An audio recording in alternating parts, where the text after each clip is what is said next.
This channel does not promote any violent, harmful, or illegal activities. All content provided by this channel is meant for educational purpose only. এখানে BSF camp ছিল আগে বামফ্রন্ট সরকারের আমলে সেই BSF camp তুলে দেওয়ার ব্যবস্থা হয়।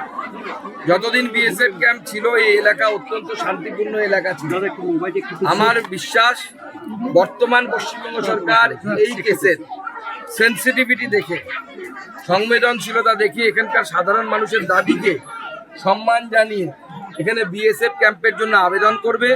প্রয়োজনে আমরা কেন্দ্র সরকারের সাথে কথা বলে বিএসএফ ক্যাম্প প্রতিষ্ঠা করার ব্যবস্থা করব।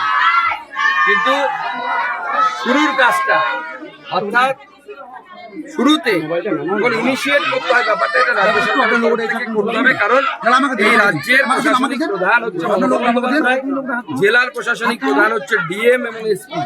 তো আমি ডিএম এসপির কাছে আবেদন করব সাধারণ মানুষের সুরক্ষাকে গুরুত্ব দিয়ে তারা বিএসএফ ক্যাম্পের ডিমান্ড তারা জানে।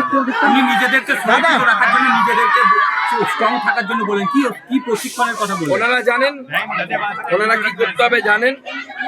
বিএসএফ আমরা 3 ঘন্টার মধ্যে নামিয়ে দেবো, 4 ঘন্টার মধ্যে নামিয়ে দেবো, কিন্তু ওই 3-4 ঘন্টা সামলানোর জন্য এইখানকার স্থানীয় হিন্দু সমাজকেও নিজেদের আত্মরক্ষার ব্যবস্থা করতে হবে। যেভাবে করা দরকার, ঠিক যেভাবে আক্রমণকারীরা আক্রমণ করতে আসছে সেভাবে এদের বাঁচার ব্যবস্থা করতে হবে। পরিবারের কাছে সাথে আমরা আছি, আমরা তাদের পাশে দাঁড়াবো। শুধু তাই নয়, তাদের যে দাবি সেই দাবি উপযুক্ত জায়গায় পৌঁছে দেওয়া, বিএসএফ ক্যাম্পের দাবি সেই দাবি উপযুক্ত জায়গায় পৌঁছে দেওয়ার দায়িত্ব আমার। গোটা রাজ্যে মাথায় কলকাতায় যারা বসে থাকেন না এসি রুমে, কলকাতায় আপনাদের চ্যানেলে বসে বসে বড় বড় বক্তব্য দেয়, যে সমস্ত কবি সাহিত্যিক গান লেখেন, তাদেরকে আবার বলুন না বুদ্ধিজীবীদের কথা বলছেন। হ্যাঁ, বুদ্ধি কোথায় গেল? বুদ্ধি খুঁজে পাওয়া যাচ্ছে না কেন?